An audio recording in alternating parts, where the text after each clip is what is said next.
നമുക്ക് ദൈവവചനത്തിലേക്ക് കടക്കാം. परमेश्वर के वचन की ओर हम बढ़ेंगे.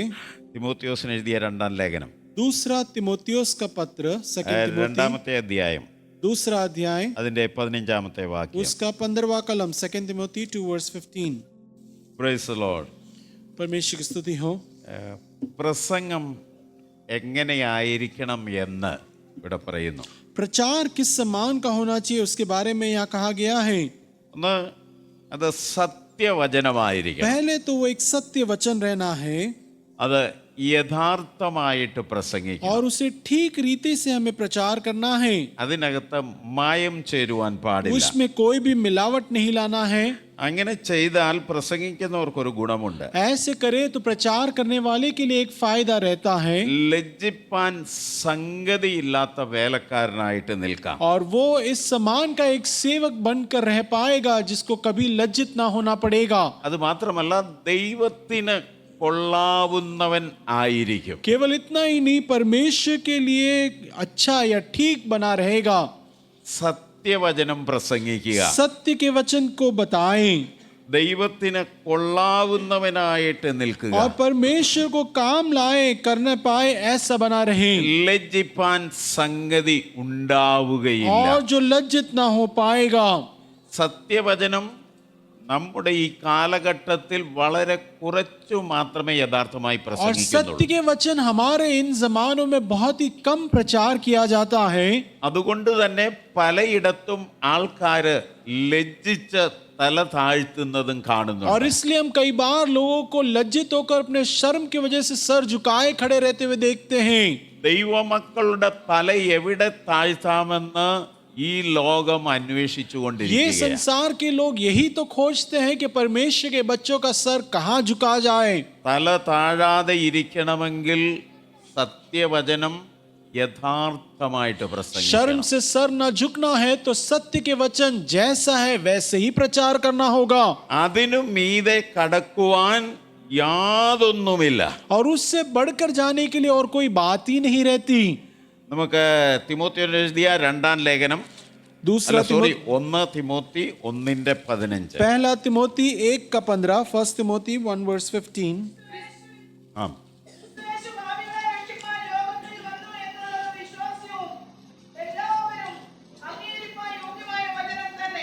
Praise the Lord. അപ്പോൾ बात सच और हर प्रकार से मानने की योग्य है कि मसीह यीशु पापियों का उद्धार करने के लिए जगत में आया, जिसने सबसे बड़ा സത്യവചനത്തിന്റെ ഒരു പ്രധാനപ്പെട്ട ഭാഗമാണ് നമ്മൾ അവിടെ വായിക്കുന്നത്. सत्य वचन का एक प्रधान या बहुत ही महत्वपूर्ण कलम को हम यहाँ पढ़े हैं.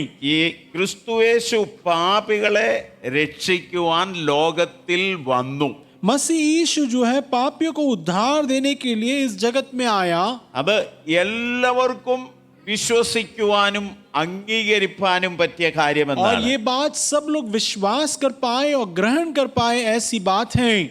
അപ്പോൾ സത്യവചനം പ്രസംഗിക്കുക എന്ന് പറയുമ്പോൾ എന്താണ് ये പ്രസംഗിക്കപ്പെടേണ്ടത്? सत्य के वचन प्रचार करने कहे तो क्या प्रचार करना चाहिए? യേശു ക്രിസ്തു പാപികളെ രക്ഷിപ്പാൻ വന്നു എന്ന്. यीशु मसीह इस जगत में पापियों को बचाने के लिए आया. ഇപ്പോൾ ഈ സമയങ്ങളിൽ പലരും ലജ്ജിച്ച് തല താഴ്ത്തി പോരുന്നത് കാണുവാൻ കഴിഞ്ഞിട്ടുണ്ട്. इस जमाने में कई लोगों को शर्म की वजह से अपने सर को झुका कर जाते हुए देखा है. ഈ കാര്യം പ്രസംഗിക്കാതെ മറ്റു പലതും പ്രസംഗിക്കുമ്പോൾ ചോദ്യങ്ങൾ വരുന്നു. ये बातों को प्रचार किए बिना दूसरी बातों का प्रचार करते तो प्रश्न भी उठता है. ചോദ്യത്തിന്റെ മുൻപിൽ അവർക്ക് ഉത്തരമില്ല. और उन प्रश्नों के आगे इनके पास उत्तर भी नहीं रहता. ഒരാള് ദൈവം എന്നെ സൗഖ്യമാക്കി എന്ന് പ്രസംഗിച്ചു. एक व्यक्ति ने ये समान प्रचार किया कि परमेश्वर ने मुझे चंगा किया. അപ്പോൾ ചോദ്യകർത്താവ് ആ മനുഷ്യനോട് തിരിച്ചൊരു ചോദ്യം तो ചോദിച്ചു. सुनने वाले जो बच्चे हैं सुनने वाले लोग थे, उन्होंने उल्टा उससे एक प्रश्न पूछा, നിങ്ങൾ ആശുപത്രിയിൽ പോയായിരുന്നു എന്ന് ചോദിച്ചു. क्या तुम अस्पताल गए थे? ആ, പോയി എന്ന് പറഞ്ഞു. हाँ गया था. कहा എത്ര നാൾ അവിടെ കിടന്നു? कितने दिन वहां पड़े रहे? ഇത്ര കാലം കിടന്നു. इतने दिन मैं वहां था. അവര് തന്ന ട്രീറ്റ്മെന്റുകൾ മുഴുവനും നിങ്ങൾ മേടിച്ചു. क्या उन्होंने दिया हुआ इलाज का दवा आपने पूरा लिया?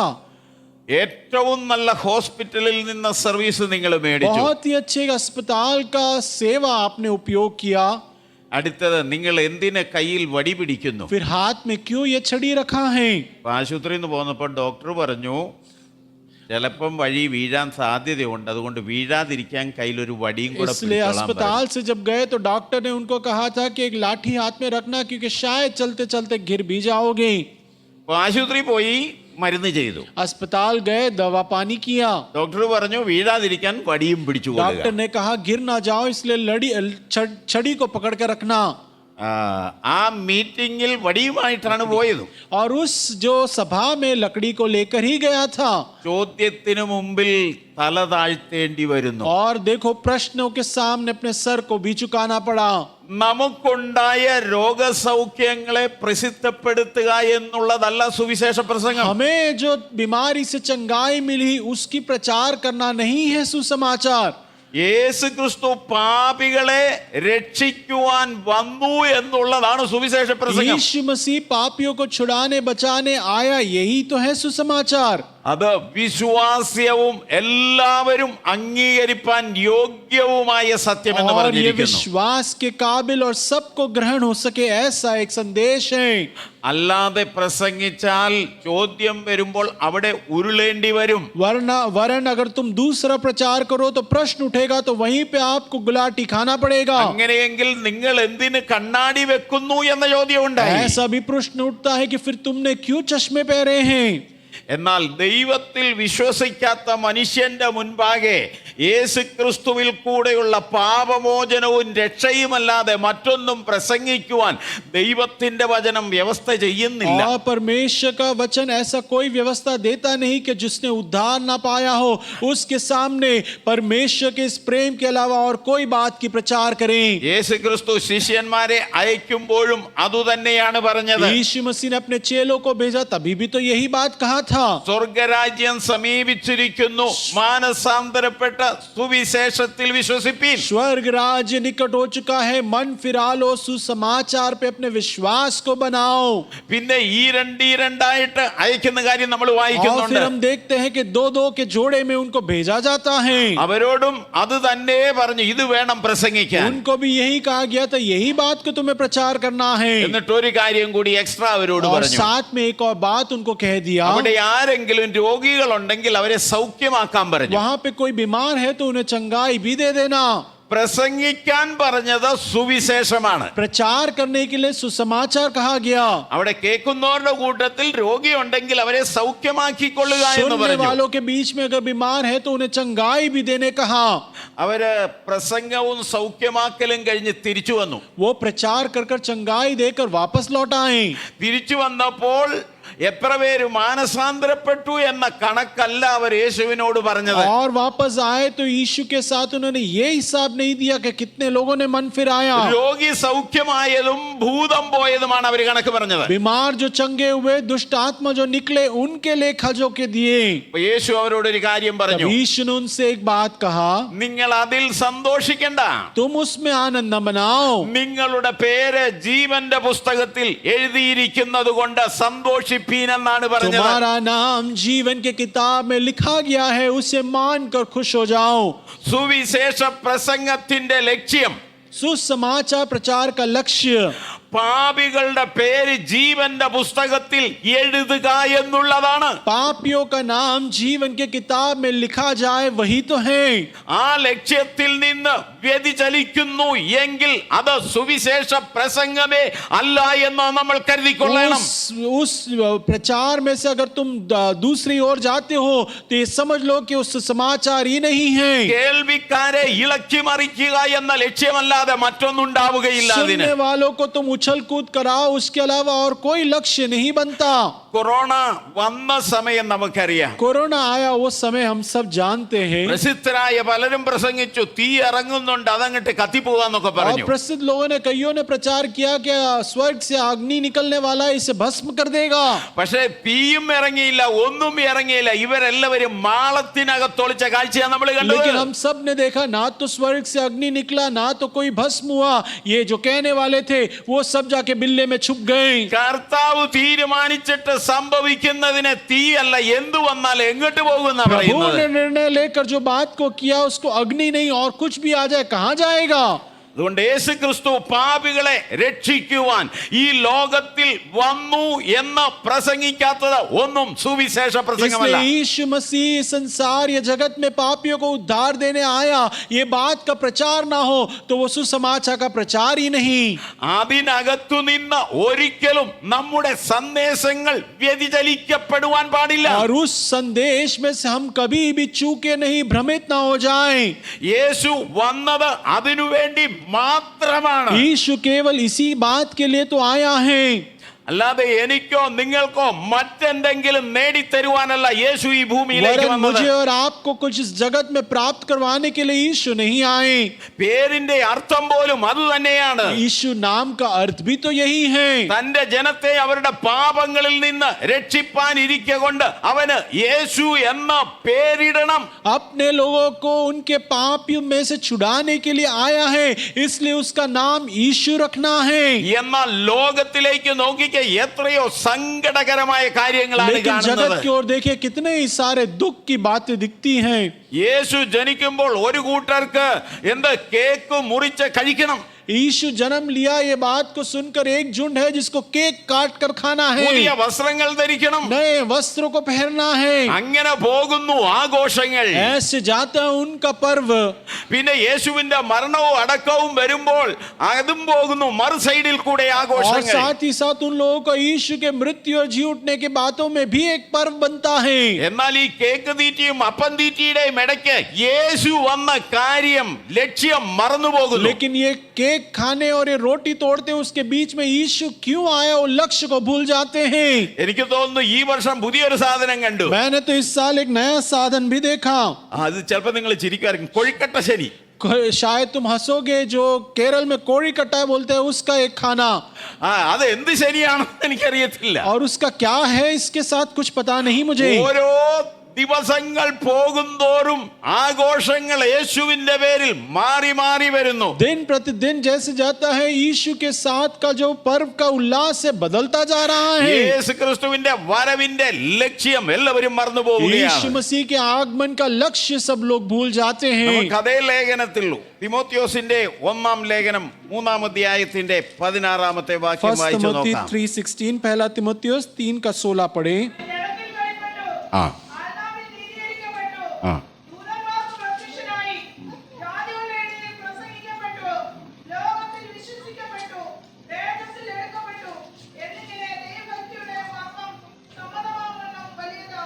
നമ്മുടെ ദൈവഭക്തിയുടെ രഹസ്യമെന്ന് പറയുന്നത് ഇതാ. हमारे परमेश्वर के साथ भक्ति का भेद जो है, उसकी गंभीरता यही है. തിരുരഹസ്യം എന്നൊക്കെ ലോകത്തിൽ വിശേഷിപ്പിക്കപ്പെടുന്നുണ്ട്. संसार में बात को बड़ा गुप्त रहस्य की बात करके कहते भी हैं, പക്ഷെ ഈ സംഭവങ്ങളൊന്നും അവിടെ കാണുന്നില്ല. लेकिन ये जो लिखे घटनाएं वहां दिखती नहीं है. യേശു ക്രിസ്തുവിന്റെ മനുഷ്യാവതാരം, यीशु मसीह का मनुष्य का रूप धारण, ആത്മാവിലുള്ള നീതീകരണം, आत्मा में जो धार्मिकता है, ദൂതന്മാർക്ക് പ്രത്യക്ഷമായ കാര്യം, स्वर्ग दूतों को जो दिखाया गया, ജാതികളുടെ ഇടയിൽ ഇത് പ്രസംഗിക്കപ്പെടുന്നു, अन्य जातियों के बीच में इसका प्रचार हुआ തേജസ്സിൽ എടുക്കപ്പെട്ടു. और महिमा में वो ऊपर उठा लिया गया. ഇതാണ് നമ്മുടെ ദൈവഭക്തിയുടെ മർമ്മം അല്ലെങ്കിൽ രഹസ്യം എന്ന് यही പറയുന്നത്. है हमारे परमेश्वर की भक्ति का भेद की बातें. ഇത് സമ്മതമാമണ്ണം വലിയ രഹസ്യമെന്നാ और പറഞ്ഞിരിക്കുന്നത്. इससे संभाले ऐसा बड़ा एक रहस्य है. ഈ രഹസ്യം എല്ലാവർക്കും വെളിപ്പെട്ട് കിട്ടുന്നില്ല. ये भेद की बातें सबको प्रकट भी नहीं होता. എന്നാൽ ഈ രഹസ്യം മനസ്സിലാക്കുവാൻ നമ്മുടെ ബുദ്ധിയെ ദൈവം തുറന്നതുകൊണ്ട് നമുക്ക് ദൈവത്തിന് लेकिन इस സ്തോത്രം भेद ചെയ്യാം. को हम समझ पाए, इसलिए परमेश्वर ने हमारे ज्ञान या बुद्धि को खोल रखा है. इसके लिए हम परमेश्वर की धन्यवाद करें. ഒന്ന് സത്യവചനം പ്രസംഗിക്കപ്പെടണം. पहला सत्य के वचन का प्रचार होना. ആ സത്യവചനമാണ് യേശു പാപികളെ രക്ഷിക്കുവാൻ വന്നു എന്ന വചനം. वो सत्य वचन यही है कि यीशु मसीह पापियों को छुड़ाने जगत में आया. പാപമോചനത്തിനു വേണ്ടി യേശു ക്രിസ്തു മനുഷ്യനായി അവതരിച്ചു. पाप के छुटकारे के लिए मनुष्य रूपी यीशु जन्म लिए. യേശു ക്രിസ്തു ആത്മാവിൽ നീതീകരിക്കപ്പെട്ടു. यीशु मसीह ने आत्मा में धर्मी ठहराया गया. സ്നാനപ്പെട്ട് കരയിലേക്ക് വരുമ്പോൾ പ്രാവ് പരിശുദ്ധാത്മാവ് പോലെ ഇറങ്ങി വരുന്നു. बपतिस्मा लेकर जब बाहर किनारे की ओर आया तो एक कबूतर रूपी पवित्र आत्मा उसके ऊपर उतर आया. പിതാവ് സാക്ഷ്യപ്പെടുത്തുന്നു, पिता उसके बारे में गवाही ठहराते ഇവൻ हैं, എന്റെ പ്രിയപുത്രൻ, ഇവനിൽ ഞാൻ പ്രസാദിച്ചിരിക്കുന്നു. ये मेरा प्रिय पुत्र है, इसमें मैं प्रसन्न हुआ हूँ. മറ്റൊരിടത്ത് ഇവൻ എന്റെ പ്രിയപുത്രൻ, ഇവന് നിങ്ങൾ ചെവി കൊടുപ്പീനെന്ന് നമ്മൾ दूसरे जगह വായിക്കുന്നു. पे ऐसे भी हम पढ़ते हैं कि ये मेरा प्रिय पुत्र है, इसकी ओर अपने कानों को लगाओ. ജാതികളുടെ ഇടയിൽ പ്രസംഗിക്കപ്പെട്ടു. अन्य जातियों के बीच में इसका प्रचार हुआ गया. അങ്ങനെ ജാതികളുടെ ഇടയിൽ ഇത് പ്രസംഗിക്കപ്പെടുന്നത് കൊണ്ട് ജാതികൾ പാപത്തിന്റെ മോചനം പ്രാപിച്ചുകൊണ്ടിരിക്കുന്നു. और जातियों के बीच में क्योंकि प्रचार हो रहा है, अन्य जाति लोग इसमें छुटकारा को पाते हैं. ലോകത്തിൽ വിശ്വസിക്കപ്പെട്ടു. संसार में इसका विश्वास किया गया. പിന്നെ അടുത്ത യേശു ക്രിസ്തുവിന്റെ സ്വർഗാരോഹണമാണ് और പ്രസംഗിക്കേണ്ടത്. उसके बाद हमें यीशु मसीह का स्वर्ग आरोहण के बारे में प्रचार करना है. ഇത്രയും കാര്യം ഉൾക്കൊള്ളാത്ത ഒരു പ്രസംഗങ്ങളും സുവിശേഷ പ്രസംഗമാണെന്ന് നമുക്ക് പറയാൻ इतनी കഴിയില്ല. बातों को जो प्रचार में शामिल ना किया जाए तो प्रचार जो है सुसमाचार का प्रचार ही नहीं है. ബാക്കിയൊക്കെ കേൾവിക്കാരന്റെ ചൊറിച്ചിൽ നിന്നൊരു സൗഖ്യം വരുത്തുക, അത്ര മാത്രം നടക്കുള്ളൂ. दूसरी सारी प्रचार है जो होते हैं सुनने वाले के कान के दर्द को जो सांत्वना दे, ऐसी प्रचार है. രോഗസൗഖ്യം പ്രോജക്റ്റ് ചെയ്യുന്നവർ ഒരു കാര്യം മറന്നു പോവുകയാണ്. बीमारी में चंगाई देने वाली बातों को प्रोजेक्ट करने वाले एक भूल जाते हैं. പിന്നീടും അവർക്ക് രോഗം വരുന്നില്ലേ? उसके बाद क्या उनको बीमारी नहीं आती?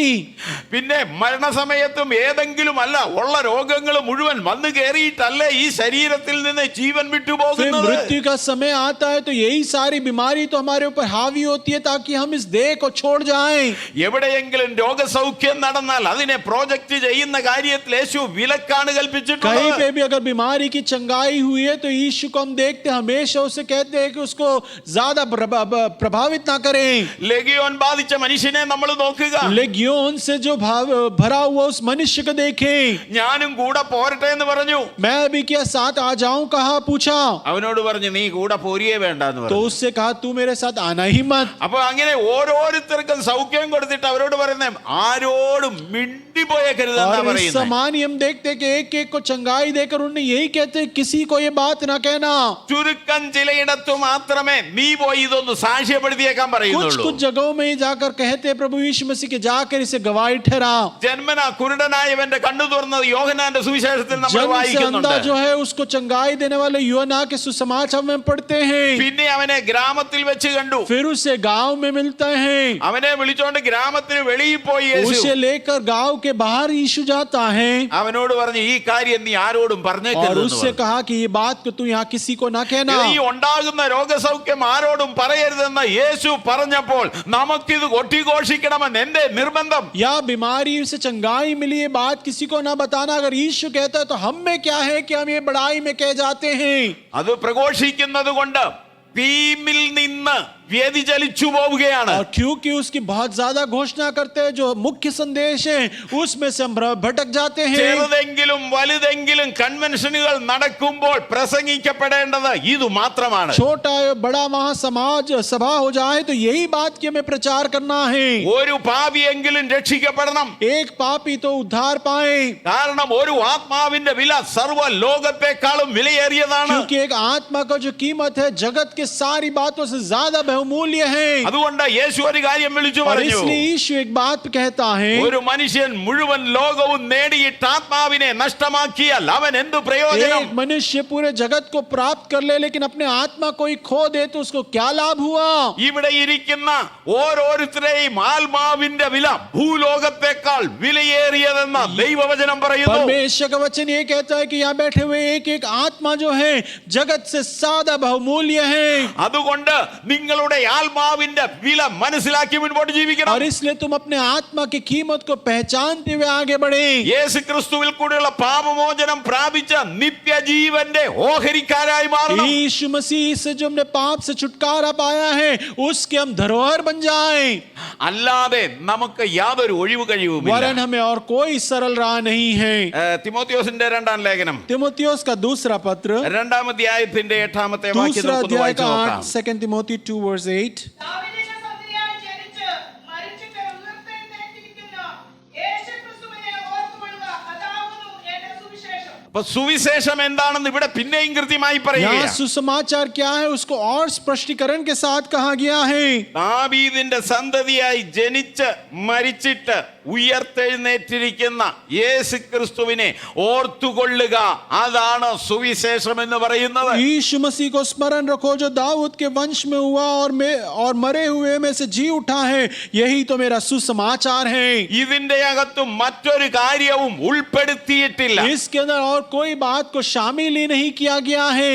യേശു ക്രിസ്തുവിന്റെ മനുഷ്യാവതാരം, यीशु मसीह का मनुष्य रूप धारण യേശു करना, ക്രിസ്തുവിന്റെ കുരിശു മരണം, यीशु मसीह का क्रूसित होकर मृत्यु യേശു होना, ക്രിസ്തുവിന്റെ അടക്കം, यीशु मसीह को जो गाड़ा गया, മൂന്നാം ദിവസത്തെ പുനരുത്ഥാനം, तीसरे दिन जो फिर से जी उठा, 40-ാം ദിവസത്തെ സ്വർഗാരോഹണം, 40वें दिन में जो स्वर्ग आरोहण किया, ഇത് മാത്രമേ സുവിശേഷത്തിന്റെ അകത്ത് നമ്മൾ കാണുന്നുള്ളൂ. यही बातों को हम सुसमाचार में देख पाते हैं. ഇതെന്തിനു വേണ്ടി പ്രസംഗിക്കുന്നു? क्यों इन बातों को प्रचार करते हैं? സകല മനുഷ്യന്റെയും പാപത്തിന്റെ മോചനത്തിനു വേണ്ടിയാ പ്രസംഗിക്കുന്നത്. सारे मानव जाति के पाप से छुटकारा के लिए बात की प्रचार की जाती है. ജീവന്റെ പുസ്തകത്തിൽ എല്ലാവരുടെയും പേര് എഴുതപ്പെടേണ്ടതിനാണ് നമ്മൾ ഇത് जीवन के പ്രസംഗിക്കുന്നത്. किताब में सभी का नाम लिखा जाए, इसलिए तो ये प्रचार करते हैं.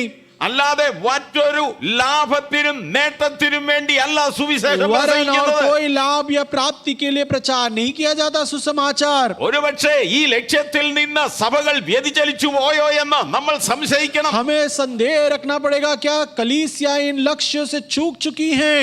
അതുകൊണ്ട് തന്നെ ഒരുപാട് ആരോപണങ്ങളും ഇന്ന് സഭകൾ നേരിടുന്നുണ്ട്. और इसलिए ही तो कितने सारे आरोप कलीसियाओं के ऊपर लगी जाती हैं. എന്തുകൊണ്ട് പ്രതിരോധങ്ങൾ വർദ്ധിച്ചു വരുന്നു? क्यों हमारे विपरीत बातें बढ़ती हैं? ഒരു പരിധിവരെ ഈ പാപമോചനം മാറ്റിവെച്ചിട്ട് പ്രലോഭനത്തിലേക്ക് മനുഷ്യനെ നയിക്കുന്നതാണ് एक കാരണം. सीमा में रख देते हम ये पाप की छुटकारा के बातों को और प्रलोभन की बातों को और बढ़ावा देते हैं. ഏതു വിധത്തിൽ പ്രസംഗിച്ചാലും പീഡനമുണ്ടെന്നുള്ളത് സത്യമാണ്. किसी बात में भी प्रचार कर लो, सतावा तो होना ही है.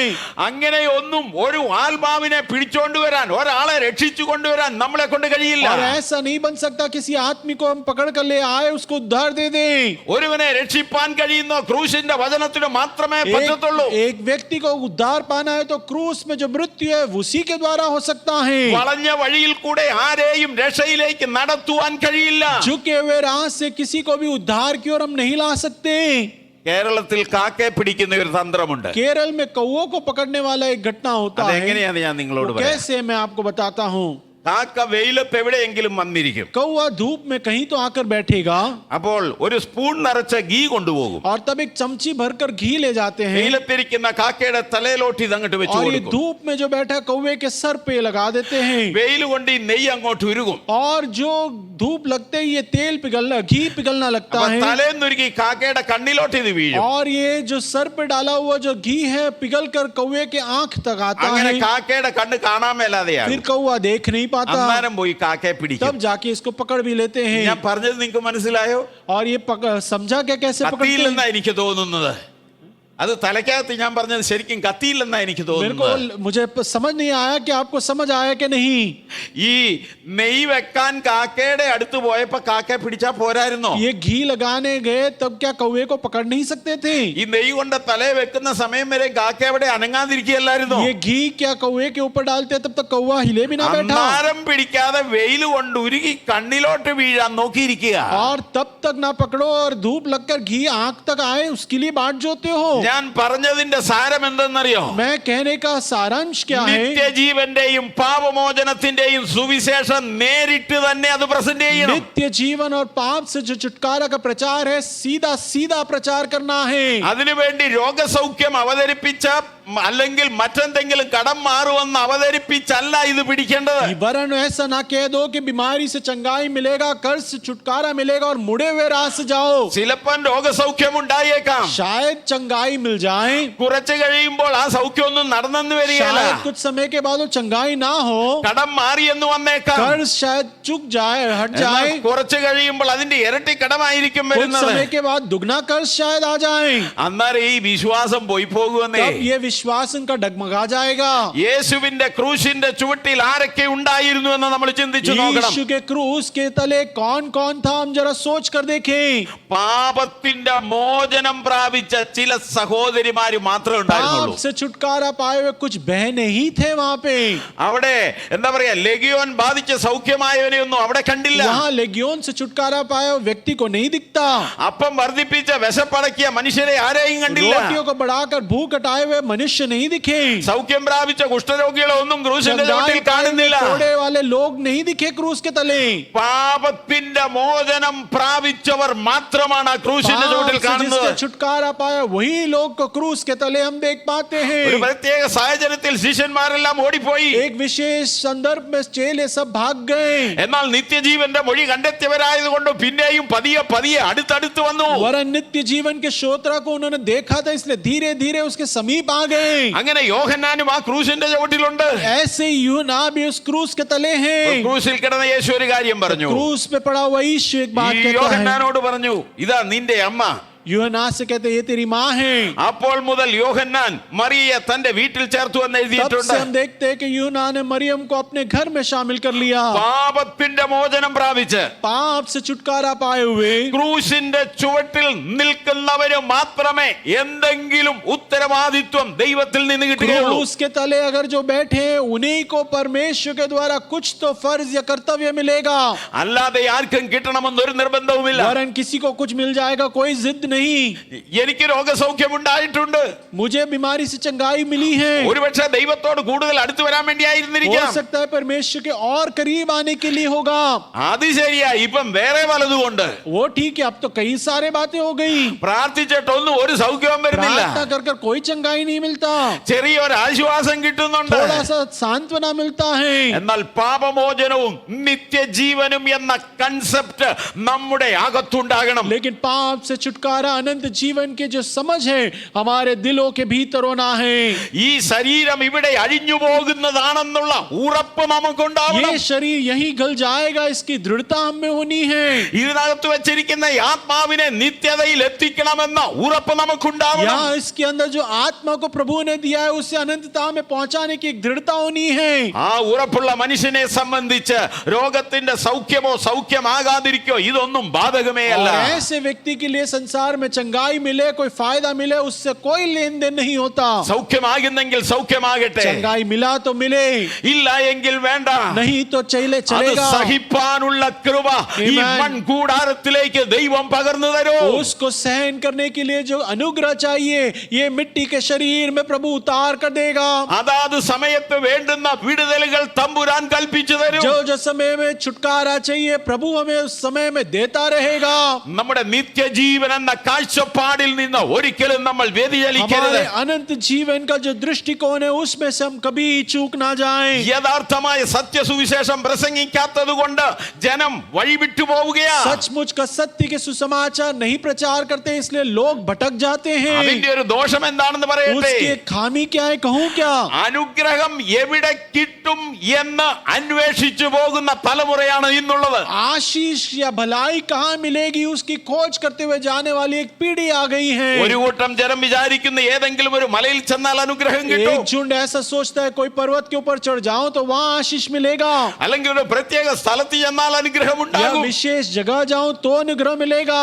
അതെ, വിശ്വാസികൾ എന്ന് പറയുന്നവർ പോലും അതിനുവേണ്ടി യാത്ര ചെയ്യുന്നവരായി और തീർന്നിരിക്കുകയാണ്. विश्वासी लोग भी इसके लिए अब यात्राएं निकालने चले गए। ദൈവത്തിന്റെ വചനം എന്താണ് പറയുന്നത്? परमेश्वर का वचन हमें क्या कहता രണ്ടോ है? മൂന്നോ പേർ എന്റെ നാമത്തിൽ ഒരുമിച്ച് കൂടുന്ന ഇടത്ത് ഞാൻ അവരുടെ നടുവിൽ ഉണ്ടെന്നല്ലേ ദൈവത്തിന്റെ क्या വാഗ്ദത്തം? परमेश्वर का वचन ये वायदा नहीं देता कि दो या तीन व्यक्ति इकट्ठा वहां परमेश्वर का सानिध्य है?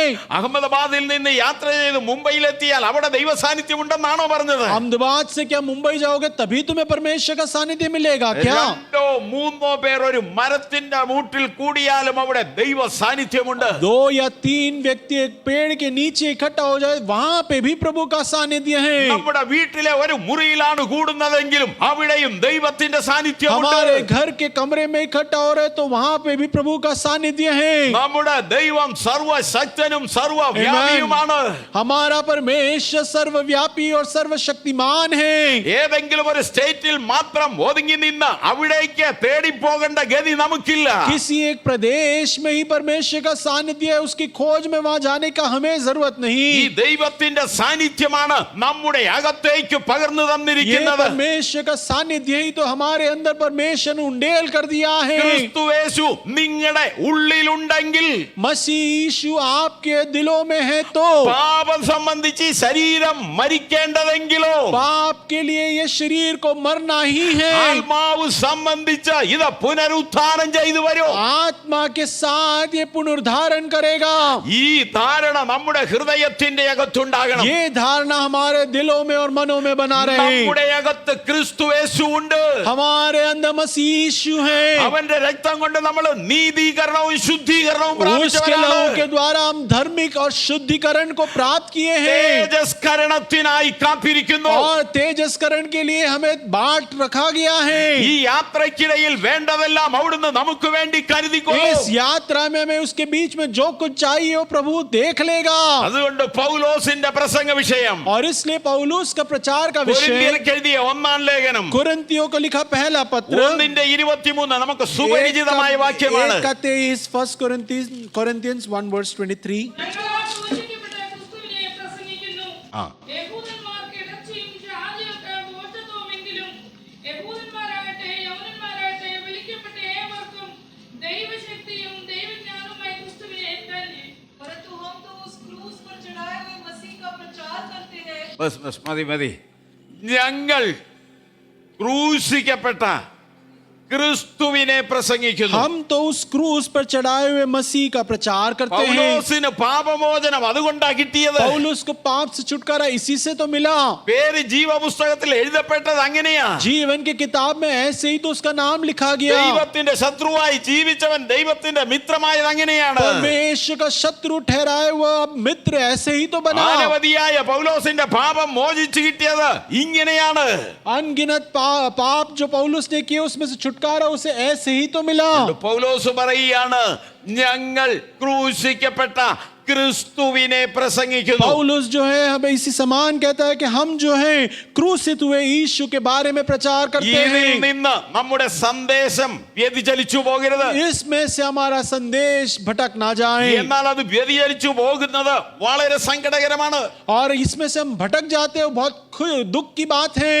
ഇന്നേക്ക് 10-20 വർഷത്തിന് പിറകിൽ ഒരു മീറ്റിംഗിൽ സംബന്ധിച്ചു. इससे पहले कुछ 20-22 साल पहले एक सभा में मैं शामिल हुआ। എനിക്ക് തോന്നുന്നു ഒരു 2000-ഓളം ഓഡിയൻസ് ഉണ്ട്. कुछ 2000 लोग इकट्ठा हुए थे उसमें। അവിടെ പ്രസംഗിക്കപ്പെട്ടു. वहां प्रचार हुआ, പക്ഷേ യേശു ക്രിസ്തുവും പാപത്തിന്റെ മോചനവും അവിടെ പ്രസംഗിച്ച് लेकिन കേട്ടതില്ല. वहां पे यीशु मसीह के पाप के छुटकारा के बारे में कोई प्रचार नहीं हुआ। എനിക്ക് വളരെ സങ്കടം തോന്നി. मुझे बहुत दुख हुआ। ഒരു ചെറുപ്പക്കാരനായി ഞാൻ ആരോട് എന്തു പറയാനാ? एक छोटा जवान मैं किससे क्या कहूं? എന്റെ ഉള്ളിലെ വേദനയും പേറി തിരിച്ചു പോയതല്ലാതെ മറ്റൊന്നും അവിടെ സംഭവിച്ചില്ല. मेरे दिल में दर्द के साथ वापस लौटा और कुछ नहीं हुआ। അപ്പോൾ ക്രൂശിക്കപ്പെട്ട ക്രിസ്തുവിൽ മാത്രമേ മനുഷ്യർക്ക് വിടുതലുള്ളൂ. और क्रूसित हुआ यीशु मसीह के द्वारा ही मनुष्य को छुटकारा है। ആ രക്തം ചൊരിഞ്ഞത് കൊണ്ടാണ് പാപത്തിന്റെ മോചനം ഉണ്ടായത്. वो लहू जो बहाया गया उसी की वजह से पाप में से हमें छुटकारा मिला। പാപത്തിന്റെ ഉടമസ്ഥനായ പിശാചിന്റെ തല തകർന്നത് ക്രൂശിന്റെ ചുവട്ടിലാണ്. पाप का जो शैतान है उसका सर क्रूस के तले ही तो कुचला गया। അതുകൊണ്ട് അവന്റെ പിടിയിൽ നിന്ന് മനുഷ്യന് മോചനം വേണമെങ്കിൽ ക്രൂശിക്കപ്പെട്ടവനെ ഉയർത്തണം. और उसमें से पाप में से हमें छुटकारा मिलना है तो क्रूसित यीशु के बारे में हमें प्रचार करना पड़ेगा। ഞാനോ ഉയർത്തപ്പെട്ടാൽ എങ്കലേക്ക് സകലരും ആകർഷിക്കപ്പെടും. मैं अगर उठाया जाऊं तो सारे लोग मेरी ओर आकर्षित होंगे। ലൂക്കോസിന്റെ സുവിശേഷം 24-27 लूका വാക്യം. सुसमाचार 24-27 24 का 27, लूक 24-27। മോശ തുടങ്ങി സകല പ്രവാചകന്മാരിൽ നിന്നും എല്ലാ തിരുവചനങ്ങളും തന്നെക്കുറിച്ച് അവർക്ക് വ്യാഖ്യാനിച്ചു കൊടുത്തു. तब उसने मूसा से और सब भविष्यवक्ताओं से आरंभ करके सारे पवित्र शास्त्रों में से अपने विषय में की बातों का अर्थ उन्हें समझाया। യേശു ക്രിസ്തുവിന്റെ കുരിശുമരണത്തെ കുറിച്ച് മോശ പ്രസംഗിച്ചു. यीशु मसीह का जो क्रूसित हुए बातों को मूसा वहां प्रचार करते हैं. സങ്കീർത്തനകർത്താക്കൾ ക്രിസ്തുവിന്റെ മരണത്തെ കുറിച്ച് പ്രസ്താവിച്ചു. भजन संहिता लिखने वाले लोगों ने भी मसीह का जो क्रूसित होने वाली बातों को प्रचार किया. പ്രവാചകന്മാർ എല്ലാവരും യേശു ക്രിസ്തുവിന്റെ മരണത്തെ കുറിച്ച് പ്രസ്താവിച്ചു. भविष्यवक्ताओं ने सबने यीशु के क्रूसित होने की बातों को प्रचार किया. ആ ഗണത്തിനകത്ത് പ്രസംഗിക്കാത്ത ആരും ഉണ്ടായിരുന്നില്ല. और उस झुंड में इस समान प्रचार न करने वाले कोई नहीं थे. പത്രോസ് ഒരു കാര്യം പറയുന്നുണ്ട്. पत्रस एक बात को कहता है, ആ സമയം ഏതോ എങ്ങനെയോ ഉള്ളതെന്ന് എന്ത് ചെയ്തു? ദൂതന്മാരും കൂടെ കുനിഞ്ഞു നോക്കുന്നു എന്നാ. उस समय में कुछ तो क्या हुआ ये देखने के लिए स्वर्ग दूत भी झुक कर देखने लगे. ക്രൂശിക്കപ്പെട്ട ക്രിസ്തുവിന്റെ ആ സമയം തിരിച്ചറിയാൻ ദൂതന്മാരും കൂടെ നോക്കിയെന്ന് പത്രോസ് പറയുക. पत्रस कहता है कि क्रूसित हुए यीशु का समय देखने के लिए स्वर्ग दूत भी झुक कर देखते हैं. ലൂക്കോസ് 24:27 രണ്ടുപേരോടായിട്ട് പറയുന്ന ഭാഗമാണ്. लूका 24:27 जो है दो लोगों को कहने वाली बातें हैं. പക്ഷേ അവർക്കത് വേണ്ടും പോലെ മനസ്സിലായില്ല. लेकिन जैसे उन्हें समझना चाहिए थे वैसे नहीं समझे. 24:44 വരുമ്പോൾ അവർക്ക് വേണ്ടും പോലെ മനസ്സിലാകുവാൻ ഒരു കാര്യം और ചെയ്യുന്നുണ്ട്. 27 का 44 में जो आते हैं तो जैसे उसे समझना चाहिए वैसे उन्हें समझाते हैं. 44-45 വായിക്കാം. ആ. 44 ഞാൻ പറഞ്ഞ വാക്ക് മോശയുടെ ന്യായപ്രമാണത്തിലും പ്രവാചകപുസ്തകങ്ങളിലും സങ്കീർത്തനങ്ങളിലും എന്നെക്കുറിച്ച് എഴുതിയിരിക്കുന്നതൊക്കെ നിവൃത്തിയാകണമെന്നുള്ളതല്ലേ എന്ന് പറഞ്ഞ് മതി. 44 തീർന്നല്ലോ വായിച്ച. ഹിന്ദി में पढ़िएगा 44. फिर उसने उनसे कहा, ये मेरी भी बातें हैं जो मैंने तुम्हारे साथ रहते हुए तुमसे ही कही थी कि आवश्यक है कि जितनी बातें मूसा की व्यवस्था और भविष्यवक्ताओं और वचनों की पुस्तकों में है मेरे विषय में लिखी है सब पूरी हो. അപ്പൊ യേശു ക്രിസ്തു ശിഷ്യന്മാരുടെ കൂടെ ഇരുന്നപ്പോ അവരോട് എന്ത് പറഞ്ഞെന്നാ പറഞ്ഞേ? यीशु मसीह अपने चेलों के साथ थे तो क्या उनसे कहा गया? പുതിയ കാര്യങ്ങളൊന്നുമല്ല അവരോട് പറഞ്ഞത്. नए बातों को कुछ वहां नहीं कहा गया. മോശ പറഞ്ഞ കാര്യം അവരോട് പറഞ്ഞു കൊടുത്തു. मूसा ने जो बातें कहे वही बातों को उनको कह कर दिया. ന്യായപ്രമാണത്തിൽ യേശുവിനെ കുറിച്ച് എഴുതിയത് അവർക്ക് പറഞ്ഞു കൊടുത്തു. व्यवस्था के किताबों में जो यीशु के बारे में लिखा गया वो उन्हें कहा. സങ്കീർത്തനത്തിൽ എഴുതിയത് അവർക്ക് പറഞ്ഞു കൊടുത്തു. भजनों में जो लिखा गया वही उनको बताया गया. പ്രവാചകന്മാർ പ്രവചിച്ച ക്രിസ്തുവിനെ അവർക്ക് പരിചയപ്പെടുത്തി കൊടുത്തു. भविष्यवक्ताओं ने जो भविष्यवाणी दी यीशु मसीह के बारे में उनको दिखा कर दिया. ഇന്ന് നമ്മുടെ പരാജയം എന്തെന്നറിയോ? आज हमारा हार किस कारण से है? മോശ പരിചയപ്പെടുത്തിയ ക്രിസ്തുവിനെ ആർക്കും ഇന്ന് പരിചയപ്പെട്ട് കിട്ടുന്നില്ല. मूसा ने जो पहचान करा कर दिया यीशु के बारे में हम किसी को परिचित नहीं करा पाते. സങ്കീർത്തനക്കാരൻ വരച്ചു കാണിച്ച ക്രിസ്തുവിനെ ആർക്കും പരിചയപ്പെടുത്തി भजन കൊടുക്കുന്നില്ല. में जिस यीशु के बारे में दर्शाया गया हम किसी को बता नहीं पा रहे. പ്രവാചകന്മാർ പ്രവചിച്ച ക്രിസ്തുവിനെ ആരുടെയും മുൻപിൽ വരച്ചു കാണിക്കുന്നില്ല. भविष्यवक्ताओं ने जो भविष्यवाणी दी मसीह के बारे में हम किसी को बता नहीं पाते. പിന്നെ എന്താണ് വരച്ചു കാണിക്കുന്നത്? फिर हम क्या दर्शा कर दिखाते हैं? നിങ്ങളുടെ ഹൃദയത്തിന്റെ അകത്ത് ഈ ലോകത്തിലെ ഒന്നും ആഗ്രഹിക്കരുതെന്ന് ദൈവവചനം പറയുന്നു. परमेश्वर का वचन यही तो कहता है कि तुम्हें इस संसार की हृदय बातों को अपने हृदय में आग्रह नहीं रखना है. ദൈവം വിരോധിച്ച ആഗ്രഹങ്ങളെ കൊടുക്കുന്ന ക്രിസ്തുവിനെ ഇന്ന് പരിചയപ്പെടുത്തി കൊടുക്കുകയാണ്. परमेश्वर ने जो विरोध किए हुए इच्छाओं के बारे में उसके विपरीत यीशु को हम प्रचार करते 10ാം हैं. കൽപ്പനയിൽ എന്താണ് പറയുന്നത്? 10वीं आज्ञा में क्या लिखा है? അന്യന്റെ ഉള്ള ഒന്നും മോഹിക്കരുതെന്ന്. किसी दूसरे की वस्तुओं के ऊपर अपने मोह का ना रखें. കാരണം ലോക സ്നേഹം ദൈവത്തോട് ശത്രുത്വം എന്ന് പറയുന്നു क्योंकि യോഹന്നാൻ संसार के അപ്പോസ്തലൻ. साथ प्रेम तो प्रभु से ईर्ष्या की बातें यूना कहता है. 3.5 വർഷം ശിഷ്യന്മാരെ കൂടെ കൊണ്ട് നടന്നു. 3.5 साल चेलों को साथ यीशु ले गया. എന്നിട്ട് പഴയ നിയമത്തിലുള്ള ക്രിസ്തുവിനെ അവർക്ക് और പരിചയപ്പെടുത്തി കൊടുത്തു. पुराने नियम के मसीह को पूरा उन्हें परिचित कराया. 3.5 വർഷം കൂടെ നടന്നിട്ടും ആ ക്രിസ്തുവിനെ കാണുവാനും അറിയുവാനും അവരുടെ കണ്ണ് വേണ്ടതുപോലെ തുറന്നില്ല. 3.5 साल साथ चले फिर भी जैसा चाहिए वैसे उस यीशु को पहचान न पाए. പിന്നെ എപ്പോഴും ഇത് തുറന്നു കിട്ടി? फिर कब इन्हें पता चला? 45 വാക്യം വായിച്ചേ. 45 को पढ़े. തിരിച്ചറിയേണ്ടതിന് ആ. അവരുടെ ബുദ്ധിയെ തുറന്നു. Praise the Lord. उसने पवित्र शास्त्र पूछने के लिए उनकी समझ खोल दी. അത് മനസ്സിലാക്കുവാൻ ये बातों को समझ पाए इसलिए യേശു ക്രിസ്തു അവരുടെ ബുദ്ധിയെ തുറന്നു കൊടുത്തു എന്ന് यीशु ने എഴുതിയിരിക്കുന്നത്. उनके बुद्धि को ज्ञान को खोल दिया. അപ്പോൾ ഇവിടെ പറഞ്ഞിരിക്കുന്ന ക്രിസ്തുവിനെ തിരിച്ചറിയുവാൻ നമ്മുടെ എല്ലാവരുടെയും ബുദ്ധി വേണ്ടും പോലെ തുറന്നു കിട്ടുവാൻ നമ്മളൊന്ന് और പ്രാർത്ഥിക്കണം. इसलिए हमें ऐसे प्रार्थना करना पड़ेगा कि हमारी समझ को जैसे यहाँ यीशु को बात कहा गया है उसको समझ पाए ऐसे खुल जाए. അപ്പോൾ മാത്രമാണ് ക്രിസ്തുവിനെ കുറിച്ച് ആ ശിഷ്യന്മാർക്ക് മനസ്സിലായത്. तभी नहीं तो चेलों को यीशु के बारे में समझ आया। യേശു പല കാര്യങ്ങളും അവരോട് പറഞ്ഞു. यीशु ने कई बातें उनसे कहा എന്നിട്ട് പറഞ്ഞു എല്ലാ കാര്യവും ഒന്നും നിങ്ങൾക്ക് ഇപ്പൊ മനസ്സിലാകുകയില്ല. और कहा कि सारी बातों को तुम अभी नहीं समझ पाओगे। താൻ ജീവിച്ചിരിക്കുന്നു എന്ന് അവരെ ബോധ്യപ്പെടുത്തണമല്ലോ. वो जीवित है ये बात को उन्हें पहचान कराना അവന്റെ है। അടുക്കൽ വന്ന് ബോധ്യപ്പെടുത്തി. उनके निकट आया, उनको पहचान दिलाया എന്നിട്ട് പഠിപ്പിച്ച കാര്യങ്ങളെല്ലാം പിന്നെയും അവരെ റിമൈൻഡ് और ചെയ്യുകയാണ്. जो कोई बातों को सिखाया फिर से उन्हें दोहराया। അവരുടെ ഹൃദയ ദൃഷ്ടിയെ പ്രകാശിപ്പിച്ചു उनके കൊടുത്തു. हृदय की दृष्टियों को ज्वलंत किया। ഉള്ളവന് കിട്ടും, जिनका है उसको मिलेगा, ഇല്ലാത്തവന് जिसके पास नहीं, അവൻ ഉള്ളതും കൂടെ എടുത്ത് ഉള്ളവന് കൊടുക്കുമെന്നാ जो പറയുന്നത്. जिसके पास नहीं चाहिए था उसको और दे देगा।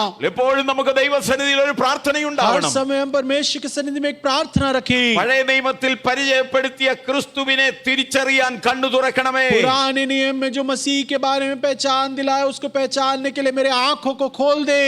വേഗത്തിൽ ആ സന്ദേശം ഒന്നുകൂടെ ഞാൻ നിങ്ങളോട് जल्द പറയാം. से उस संदेश में आपसे कहूं, ഒന്ന്, ക്രൂശിക്കപ്പെട്ട ക്രിസ്തുവിനെ നമ്മൾ पहला പരിചയപ്പെടണം. क्रूसित यीशु के बारे में हमें पहचान दिलाना होगा।